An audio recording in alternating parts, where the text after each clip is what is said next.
গেল রুই মাছের। দেখেন গাইস, নিটু আর ভূতু রাত্রে কোথায় ঘুমায়? ওরা সবসময় বিছানায় আইসা, একদম বিছানায় আইসা ঘুমাবে ওদের কম্বল বা লেপের মধ্যে। সবসময় আরাম খুঁজে তারা। আমার ছেলেরা উঠলে এক গায়ে দেখিলে আপনারা কিভাবে এটা সম্ভব? সারাদিন এত দুষ্টামি করে কি আরামে দিয়ে একজন ঘুমাইতেছে এবং একটু সোজা বেশি।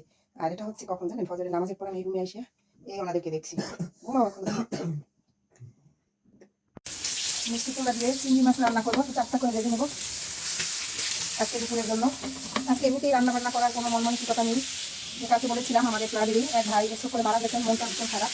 তারপরে অনেক দেরি করে রান্না করতে আসলাম। শেয়ার করে রান্না তো করতে হবে, সেটাকে যাই হোক একবেলা না খেলেও আরেকবেলা ফ্রি খেতে হবে। এগুলো সব ফ্রি করে ভেজে নেবো। চাক চাক করে মিষ্টি কুমড়া, চিংড়ি মাছ বলেন, ইলিশ মাছ, এগুলো দিয়ে রান্না করলে অনেক মজা হয়। তবে আমি আজকে চিংড়ি মাছ দিয়ে রান্না করবো। ছোটো চিংড়ি, একদম সাদা সমুদ্রের যে চিংড়িটা আছে না, ওই চিংড়ি মাছ দিয়ে এটা রান্না করবো। এই যে, আর এই যে চিংড়ি মাছ, এই যে ছোটো ছোটো যে চিংড়ি মাছ আছে না, এই যে পরিষ্কার করে নিয়েছি। এটা সমুদ্রের চিংড়ি, তো এই জন্য একদম সাদা সাদা। কালকে রাত থেকে এত মাথা ব্যথা করতেছে কি আর বলবো। শীতের দিন আসলে ভালো লাগে, কিন্তু আমার শরীরের শীতের চাইতে আমার কপালে একটু বাতাস লাগলে প্রচুর মাথা ব্যথা করে। আর সেটা একদম এই শীতের শুরুতে শুরু হবে, আর যতদিন শীত থাকবে এরকম মাথা ব্যথা করবে, কপালে একটু যদি ঠান্ডা লাগে। আর এই মিষ্টি লাউটা একদম মিষ্টি ছিল। গতকালকে যে সবজি রান্না করেছিলাম, মনে হলো কি আমি আলাদা কোনো চিংড়ি ব্যবহার করছি এরকম। ভাবলাম এটা একটু চাকচাক করে এই ছোটো ছোটো চিংড়ি মাছ দিয়ে রান্না করবো।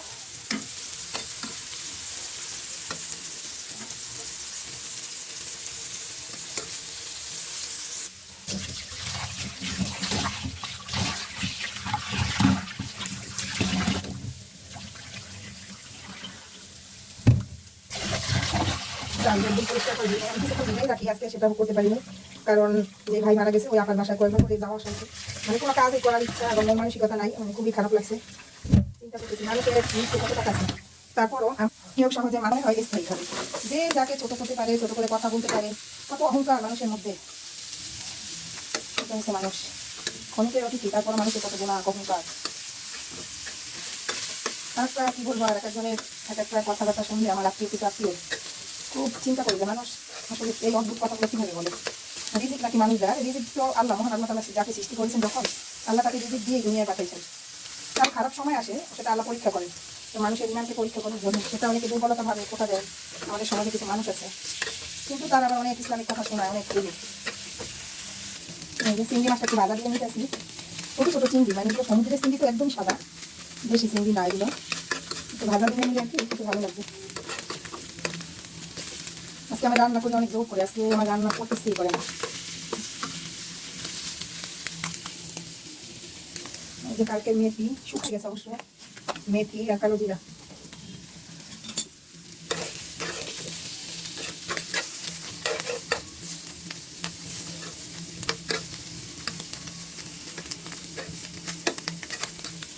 কড়াইয়ের মধ্যে এখন রান্নাটা বসাই দিব।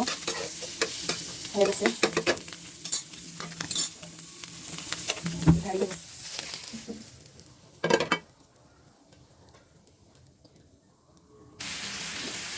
মশলাটা কষানোর পরে দিয়ে দিলাম ভাজা মিষ্টি কুমড়া আর চিংড়ি মাছ।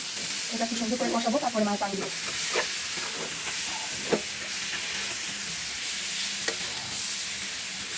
সব মশলাটা যাতে একদম প্রতিটা মিষ্টি কুমড়ার সাথে মিলে যায়।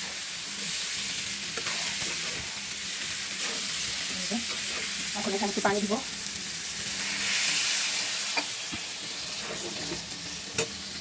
ঢেকে দিব আর পরিমাণ মতো পানি দিয়ে দিলাম। একটু এখন কিছুক্ষণ ঢেকে রাখবো, বেশি সময় লাগবে না, কারণ মিষ্টি কুমড়া ভাজার সাথে সাথে কিন্তু সেদ্ধ হয়ে যায়, 90% সেদ্ধ হয়ে যায়। আর এটা ঢেকে রাখার পরে হয়ে যাবে। আর একটু ধনিয়া পাতা দিব নামানোর আগ মুহূর্তে, আর এটা হতে থাকুক। ধনে পাতাটা দিয়ে দিলাম। আর আমার ঠান্ডা এমন ভাবে লাগছে, মাথা ব্যথা করে, নাক কামড়ায়, নাক দিয়ে পানি পড়তে আছে। আর একটু হোক, সেই ফাঁকে আপনাকে একটা জিনিস দেখাই, দাঁড়ান এদিকে আসেন। জিনিসটা হচ্ছে মিঠু আর বুতু দুইটা ফ্রিজের মাঝখানে কিভাবে মোহাব্বত, দুইজনে মিলামিশ হয়ে ঘুমাচ্ছে দেখছেন। এরা বিছানা এখন ঘুমায় নাই, এসে দুজনে এখানে ঘুমাইছে। মিষ্টি কুমার বা লাউ বলেন, আমার কিন্তু রান্নাটা একদমই হয়ে গেছে, কারণ একদমই মাখা মাখা হয়ে গেছে। আর এটাকে শুকাবো না।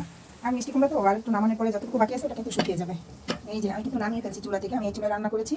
এই যে নামিয়ে এখানে রাখলাম। এই যে দেখতে পাচ্ছেন কোনো এক্সট্রা ঝোল নাই, একদম মাখা মাখা, হ্যাঁ এক্সট্রা ঝোল নাই। এই আমি হালকা একটু চিনি দিছি, চিনি দেওয়া লাগতো না, তারপর একটু চিনি ব্যবহার করছি এখানে। মিষ্টি কুমড়া রান্না করাটা কেমন হয়েছে বলেন তো আপনারা। এই যে রান্না শেষ, এটা আমি কোনো বাটিতে নিব না, এটা খাওয়ার সময় শুধু এখান থেকে নিয়ে নিয়ে খাওয়া হবে। আচ্ছা এখন ডেকে রাখি, রান্না কমপ্লিট। মনে হচ্ছে খেতে অনেক মজা হবে, আসলে এখন তো আর খাইনি, খাওয়ার পরে বুঝতে পারবো। যাই হোক, তবে এভাবে রান্না করলে অনেকটা ভালো হয়। মাছটা ভুনা করবো, 3 পিস রুই মাছ, শুধু পেঁয়াজ দিয়ে রেডি করে এখানে আর কোনো সবজি ব্যবহার করবো না, শুধু এই মাছটা ভুনা করবো। আর এখানে তো আমরা রান্না করে রেখেছি, এই আর কিছু রান্না করবো না।